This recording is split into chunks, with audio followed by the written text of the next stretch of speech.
बिस्मिल्लाहिर्रहमानिर्रहीम। मैं मानव फातिमा। उम्मीद है आप सब लोग खैरियत से होंगे। आज हम पढ़ेंगे रिस्पायरेटरी ड्रग्स और या फिर एंटी ट्यूबरक्लोसिस ड्रग जो टीबी के लिए ड्रग यूज होते हैं। इसके साथ साथ हम कुछ कॉमन टर्मिनोलॉजीज पढ़ेंगे जिसे मैं आपको बताती हूँ। तो सबसे पहले हम अपने ऑब्जेक्टिव्स की तरफ चलते हैं कि ऑब्जेक्टिव्स के by the end of this unit learner will be able to define histamine के एंटी हिस्टामिन ड्रग्स क्या होते हैं, डीकंजेस्टेंट्स किन्हें कहते हैं, एंटीटसिव्स किन्हें कहते हैं और एक्सपेक्टोरेंट किन्हें कहते हैं।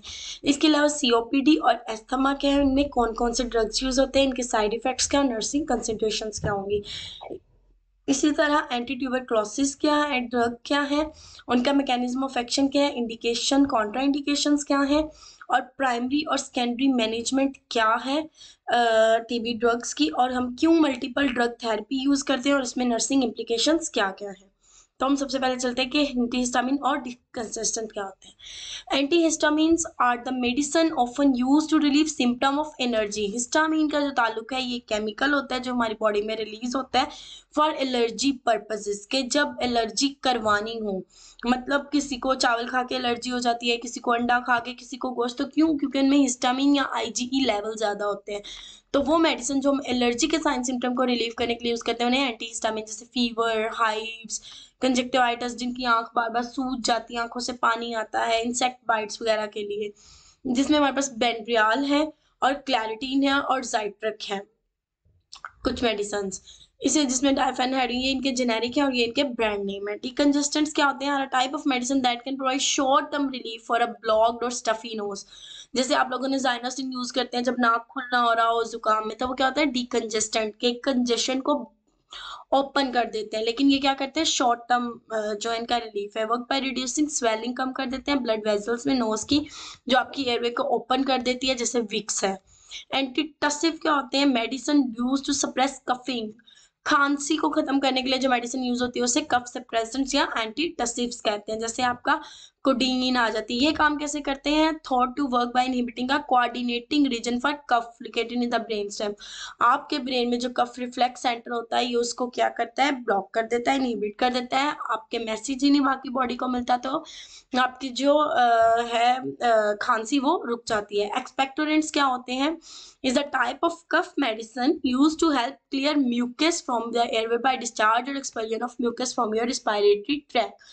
क्या मतलब कि आपको जो बलगम आता है, बलगम को खत्म करने के लिए जो सिरप्स यूज किए जाते हैं उन्हें एक्सपेक्टोरेंट्स कहते हैं, जैसे पोटाशियम आयोडाइड। अभी आपकी क्रॉनिक ऑब्स्ट्रक्टिव डिजीज है।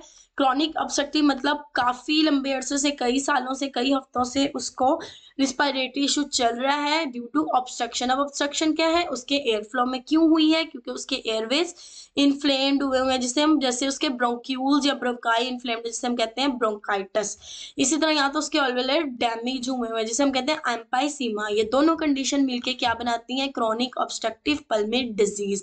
जिन लोगों में, कई बार ऐसा होता है कि कई लोगों में सिर्फ ब्रोंकाइटिस होता है या फिर एम्पाइसीमा, और कई लोग ऐसे होते हैं जिनमें ये दोनों कंडीशंस होती हैं, मतलब उनके एल्वेलर डैमेज भी होते हैं और उनकी एयरवेज जो होती हैं वो इन्फ्लेम्ड भी होती है, तो उसे हम सीओपीडी कहते हैं।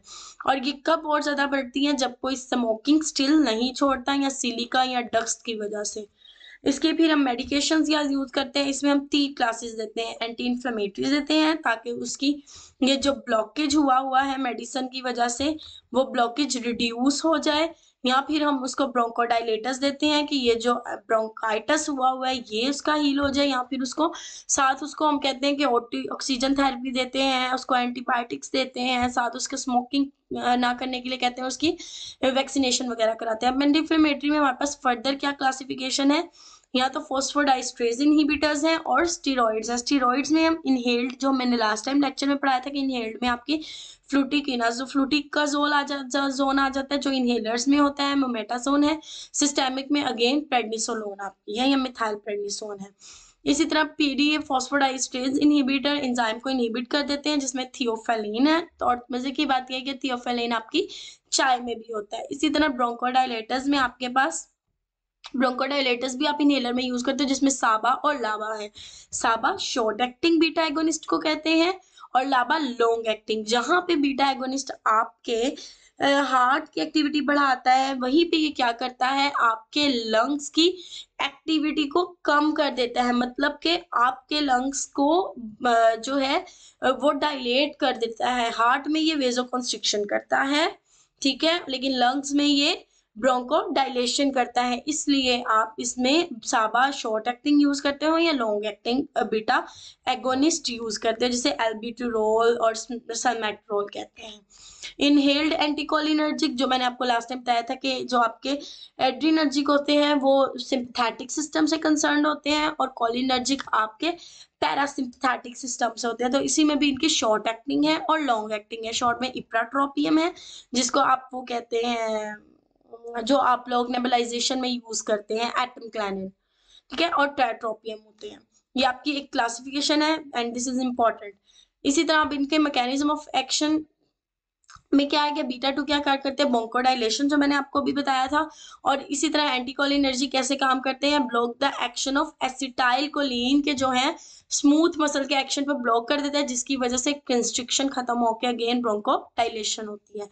अब इसमें कुछ टॉक्सिक लेवल देखने होते हैं, जिसमें थियोफेलिन का मोस्ट इंपॉर्टेंट है, जिसका 10 to 20 नॉर्मल है। जैसे 20 माइक्रोग्राम से बढ़ेगा तो उसके लेवल हाई हो जाएंगे, एडवर्स इफेक्ट आने लग जाएंगे, और पेशेंट्स को सीवियर कॉम्प्लिकेशंस, कार्डियक डिसरिथमिया, सीएस वगैरह डेवलप हो सकते हैं। और इसी तरह उनको ट्रेमर्स, पैल्पिटेशन, बीटा एगोनिस्ट में एसिटाइल में यूरिनरी रिटेंशन और ड्राइनेस हो सकती है, और स्टीरॉइड्स की वजह से यू नो के उसको थ्रश, डिस्पोनिया, निमोनिया और ऑस्टियोपोरोसिस, डायबिटीज, स्किन थिनिंग जो आप अभी रिसेंटली आपने पढ़ा था, और थायोफिलिन की वजह से टैकिरिथमिया, नोजिया, वॉमिटिंग वगैरह डेवलप हो सकती है। अब इसमें नर्सिंग ने क्या करना होता है, अगर अगर पेशेंट को कहा गया कि आप दो जो है सप्रेस करेंगे इनहेलेटर की, तो आपने उनको बताना है मरीज को कि इसमें एटलीस्ट 2 मिनट का वेट करें, इकट्ठे 2 पंप आपने और नहीं करने। उनके स्पेशल डिवाइसेस यूज कर सकते हैं। और अगेन अगर आपको साइन सिम्टम, साइड इफेक्ट्स आ रहे हैं, एंजियोडेमा वगैरह आ रहा है, तो आपने पेशेंट को फिलहाल मेडिकेशन स्टॉप करवा देनी है फॉर क्विक रिलीफ। आपने उनको ब्रीथिंग एक्सरसाइज साथ बतानी है। ये आपके ड्रग्स का अगेन है कि बीटा एक्स में एल्ब्यूट्रोल है।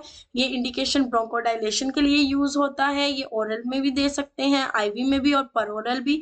ये इसके साइड इफेक्ट्स हैं कि इसको हाइपर सेंसिटिविटी रिएक्शन होता है। इसी तरह एसिटाइलकोलिन में जो है ये इनहेलर भी होते हैं, ये नेबुलाइजर के तौर पे भी होते हैं, जिसमें मैंने आपको पहले बताया कि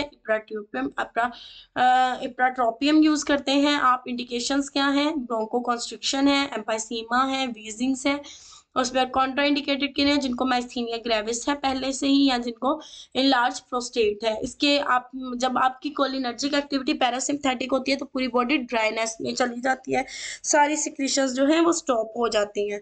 तो इसी तरह आपकी इसमें भी इसी तरह के साइन सिम्टम्स आएंगे। एस्थमा है, एस्थमा में अगेन आपके उसी तरह, एस्थमा है ना एलर्जिक है, मतलब किसी भी चीज से एलर्जी है तो उसको फौरन खांसी शुरू हो जाती है, जिसमें आप एंटी आईजीई यूज करोगे। इसमें मैलिज्यूमैब है, स्टीरॉइड्स अगेन दोगे क्योंकि आपकी इम्यूनिटी डिप्रेसिव हो जाती है तो आपका इतना स्ट्रॉन्ग रिस्पॉन्स नहीं आता। उसके अलावा मास्ट सेल्स जो है, ये आपके मास्ट सेल्स जो होते हैं ये आपके एलर्जी कॉजिंग सेल्स होते हैं, बॉडी से नेचुरल रिलीज होते हैं, आप इनको स्टेबलाइज कराते हो। ल्यूकोट्रीन एंटागनिस्ट को करते हो, जिसमें मोंटेल्यूकास्ट मोस्ट कॉमन है। ल्यूकोट्रीन्स भी आपके इन्फ्लेमेटरी सेल्स होते हैं जो आपकी ब्रोंकोल्स में इन्फ्लेमेशन कराते हैं। ब्रोंकोडाइलेटर्स देते हो, जिनमें आपने अभी पढ़ा सिल्बेटामोल था, फॉर्मेट्रोल था, सल्मेट्रोल था, और साथ थियोफिलिन, वही जो आपने अभी क्लासिफिकेशन पढ़ी।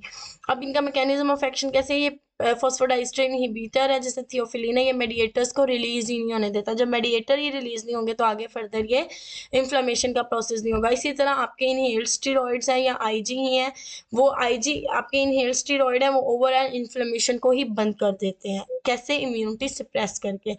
एंटीबॉडी मैलिज्यूमैब है, ये कैसे काम करती है, ये आपके आईजीई और लिकोट्रिन 9L5 के मेडिएटर्स को बंद कर देती है। लिकोट्रिन्स के एक्शन को नहीं होने देते हैं। मस्कुरेनिक एजेंट, एम एजेंट्स जो होते हैं पैरासिम्पैथेटिक एक्टिविटी को कम कर देते हैं, जिसकी वजह से ब्रोंको स्पैज्म जो है वो डिले हो जाता है। और इसी तरह आपके बीटा 2 एंटागोनिस्ट होते हैं, एगोनिस्ट होते हैं जो ब्रोंको डायलेशन करवाते हैं।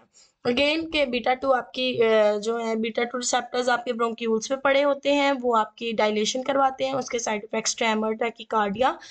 एंटीकोलिनर्जिक क्या होते हैं, शॉर्ट एक्टिंग या लॉन्ग एक्टिंग जो भी हो, वो आपके मस्कुरेनिक रिसेप्टर्स को ब्लॉक कर देते हैं। जब आपके मस्कुरेनिक रिसेप्टर ब्लॉक होते हैं तो सिम्पैथेटिक एक्टिविटी स्लो डाउन हो जाती है। जब स्लो डाउन होती है ऑटोमेटिकली लंग्स रिलैक्स हो जाते हैं। इसी तरह CAMP फॉस्फोडाइस्टर जो है वो ब्लॉक हो जाता है एंजाइम, और आपके एडिनोसिन मोनोफॉस्फेट एक्टिविटी बढ़ जाती है। जब ये बढ़ जाती है तो मेडिएटर रिलीज ही नहीं होते हैं, एलर्जिक मेडिएटर रिलीज नहीं होते हैं, तो पेशेंट रिलीफ महसूस करता है।